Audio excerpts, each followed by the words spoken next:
Hallo und herzlich willkommen zurück bei Täglich Deutsch, der Hörsendung für alle, die ihr Deutsch jeden Tag ein bisschen besser machen wollen. Ich bin Lukas. Und moin von mir, ich bin Anna und ich freue mich sehr, dass ihr heute wieder dabei seid. Wie war deine Woche, Lukas? Viel zu tun? Hallo Anna. Ja, die Woche war ziemlich voll, aber auf eine gute Art. Ich habe viel geschafft, aber jetzt freue ich mich auf unser Gespräch. Und ich hoffe, bei euch da draußen ist auch alles gut. Egal, ob ihr gerade auf dem Weg zur Arbeit seid, zu Hause einen Kaffee trinkt oder vielleicht sogar beim Sport zuhört. Schön, dass ihr da seid. Genau. Unsere Sendung ist ja dafür da, euch beim Deutschlernen zu helfen, indem ihr einfach ganz entspannt einer normalen Unterhaltung zuhört. Es ist wie ein kleines Sprachbad, also macht euch keinen Druck. Richtig. Und heute haben wir ein Thema, über das, glaube ich, jeder schon einmal nachgedacht hat. Ich habe gestern Abend einen Artikel gelesen und da ging es um die Frage, was ist eigentlich Glück? Nicht das große Lebensglück, sondern das kleine Glück im Alltag. Das hat mich nicht mehr losgelassen. Deshalb meine direkte Frage an dich, Anna. Was bedeutet Glück für dich so im ganz normalen Alltag? Oh, das ist eine große Frage zum Start, aber eine sehr schöne. Für mich ist Glück oft etwas ganz Kleines und Unerwartetes. Weißt du, wenn ich morgens aus dem Haus gehe und die Sonne scheint mir ins Gesicht, obwohl Regen angesagt war. Oder der erste Schluck von einem richtig guten Kaffee. Das sind für mich perfekte kleine Glücksmomente. Es sind oft die spontanen Dinge. Wie siehst du das? Du bist ja eher der Planer. Kann man Glück planen? Ob man Glück planen kann, ist eine gute Frage. Ich glaube, für mich ist Glück eine Mischung. Natürlich kenne ich diese kleinen Momente, die du beschreibst, und ich schätze sie auch sehr. Aber ich empfinde auch ein tiefes Glücksgefühl, wenn ich ein Ziel erreiche, auf das ich hingearbeitet habe. Wenn ich zum Beispiel eine komplizierte Aufgabe bei der Arbeit endlich löse oder ein Projekt abschließe, an dem ich wochenlang gesessen habe. Dieses Gefühl von „Ich habe es geschafft“, das ist für mich eine sehr wichtige Form von Glück. Es ist eher eine Zufriedenheit, die länger anhält. Das verstehe ich. Das ist dann das Gefühl, etwas Sinnvolles getan zu haben. Für mich ist das Wort Zufriedenheit vielleicht der Schlüssel. Glück ist für mich oft ein intensiver, aber kurzer Moment, ein Augenblick. Zufriedenheit ist eher ein ruhiger, stabiler Zustand. Vielleicht brauchen wir beides, die kleinen, aufregenden Momente und das ruhige Gefühl, dass alles in Ordnung ist. Das ist ein sehr guter Punkt. Im Deutschen unterscheiden wir ja auch zwischen Glück haben, also wenn man im Lotto gewinnt, und glücklich sein, was ein innerer Zustand ist. Ich spreche definitiv über das Zweite, das Glück, das von innen kommt. Genau. Und übrigens an alle, die gerade zuhören, wenn ihr nicht jedes einzelne Wort von uns versteht, macht euch bitte gar keine Sorgen. Das ist total normal beim Sprachenlernen. Versucht einfach aus dem Kontext zu verstehen, worüber wir gerade sprechen. Oft reicht das schon. Und wenn ihr etwas genauer wissen wollt, könnt ihr die Textfassung auf unserer Internetseite nachlesen. Den Verweis dazu findet ihr in der Beschreibung. Ein super Tipp, Anna.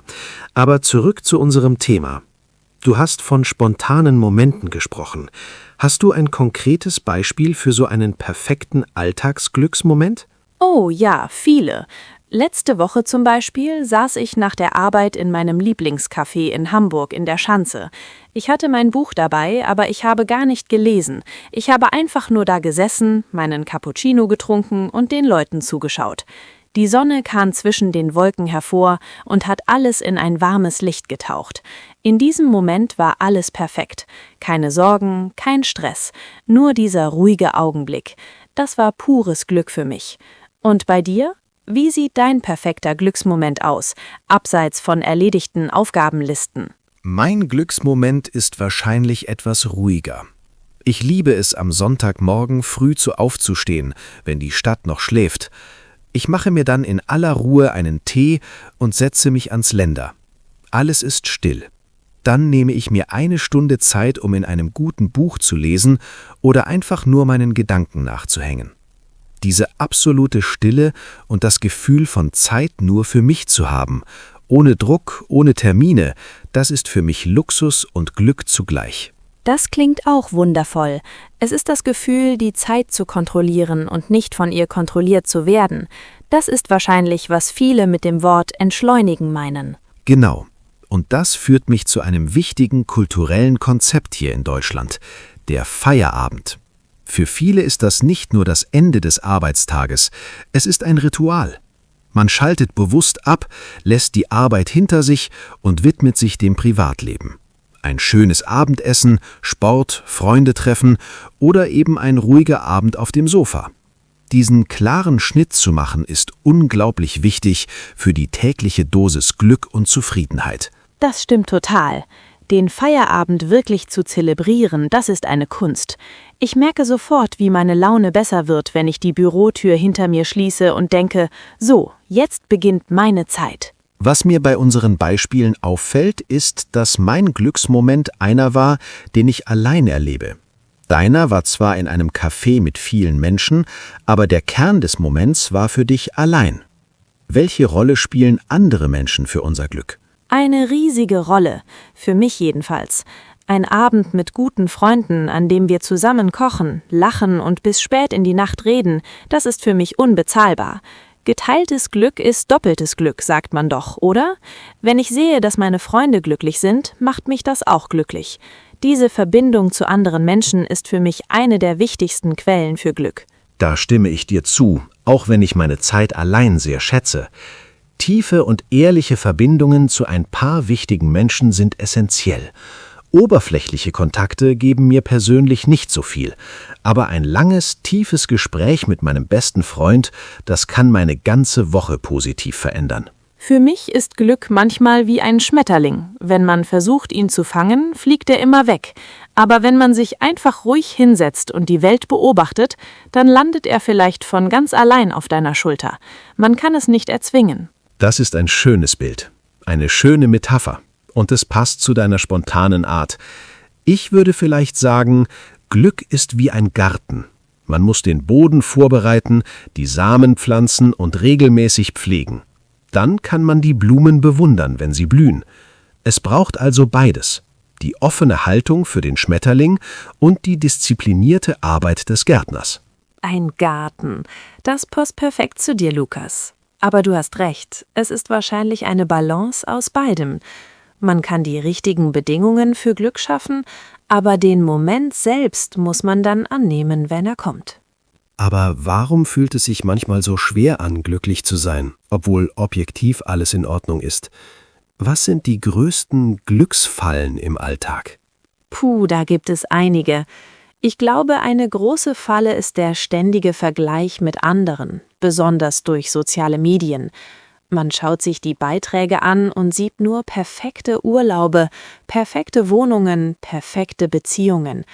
Da fühlt sich das eigene, normale Leben manchmal langweilig oder schlecht an.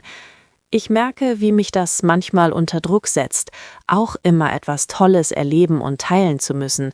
Das ist wirklich anstrengend und das Gegenteil von Glück. Ich verstehe das total. Das ist ein Druck, den viele spüren. Mir hilft es da, bewusst Pausen von sozialen Medien zu machen. Ein Wochenende mit digitaler Auszeit zum Beispiel. Was mir auch hilft, ist ein kleines Glückstagebuch. Das klingt vielleicht kitschig, aber es funktioniert. Jeden Abend schreibe ich 3 kleine Dinge auf, die an diesem Tag gut waren.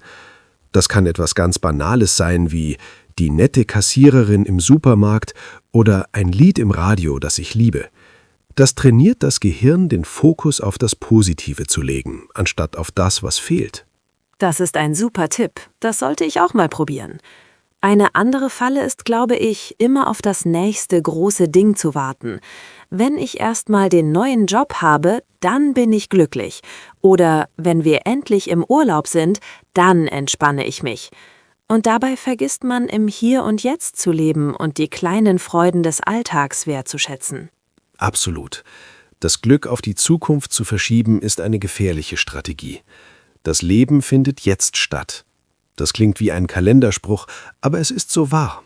Es geht darum, auch an einem regnerischen Dienstag im November etwas Schönes zu finden. Vielleicht eine heiße Tasse Tee und eine warme Decke. Genau, die kleinen Dinge. Wir kommen immer wieder darauf zurück. Anna, Während wir gesprochen haben, habe ich mir ein paar Wörter notiert, die für unsere Zuhörerinnen und Zuhörer vielleicht neu oder besonders interessant sind. Könntest du sie für uns vielleicht mit einfachen Worten erklären? Ja, sehr gerne. Schieß los. Das erste Wort ist entschleunigen. Wir haben es vorhin benutzt. Entschleunigen bedeutet, das Tempo aus dem Leben zu nehmen. Also alles bewusst langsamer zu machen, sich weniger zu beeilen und weniger Stress zu haben. Wenn dein Leben ein schnelles Auto ist, dann bedeutet entschleunigen, dass du vom Gas gehst und die Landschaft genießt. Super erklärt. Das zweite Wort ist ein schönes Substantiv, die Gelassenheit. Die Gelassenheit ist ein Gefühl von innerer Ruhe und Entspannung. Wenn man gelassen ist, dann lässt man sich nicht so schnell von kleinen Problemen oder Stress aus der Ruhe bringen. Man bleibt ruhig und souverän, auch wenn es mal chaotisch wird. Es ist eine sehr positive und starke Eigenschaft. Perfekt. Und das letzte Wort, das du auch oft benutzt hast, ist der Augenblick. Was ist der Unterschied zu der Moment? Der Augenblick ist im Grunde ein Synonym für Moment, aber es klingt oft ein bisschen poetischer oder besonderer. Man benutzt es oft für sehr kurze, aber intensive Erlebnisse. Ein Moment kann auch neutral sein, zum Beispiel einen Moment warten. Aber ein Augenblick ist oft emotionaler. Der perfekte Augenblick ist dieser eine magische, kurze Moment, in dem alles stimmt. Vielen Dank, Anna. Das war sehr hilfreich. Ich denke, diese 3 Wörter fassen unser Thema heute auch sehr gut zusammen.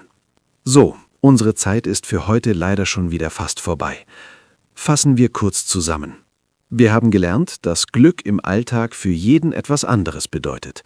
Für Anna sind es eher die spontanen kleinen Augenblicke, während für mich auch das Erreichen von Zielen eine große Rolle spielt. Und wir haben festgestellt, dass eine gute Balance wichtig ist. Die Balance zwischen Zeit für sich allein und Zeit mit lieben Menschen. Und dass wir aufpassen müssen, nicht in die Falle des ständigen Vergleichens oder des Wartens auf die Zukunft zu tappen. Genau. Es geht darum, die kleinen Freuden im Hier und Jetzt zu finden und zu schätzen. Wenn ihr das Gespräch von heute noch einmal in Ruhe nachlesen möchtet, findet ihr die komplette Textfassung wie immer auf unserer Internetseite unter germandailypodcast.blogspot.com. Dort könnt ihr alle Sätze und Vokabeln noch einmal studieren. Und wenn euch diese Folge gefallen hat und ihr uns unterstützen möchtet, dann freuen wir uns riesig, wenn ihr uns ein Gefällt mir gebt, die Sendung mit euren Freunden teilt oder unseren Kanal abonniert.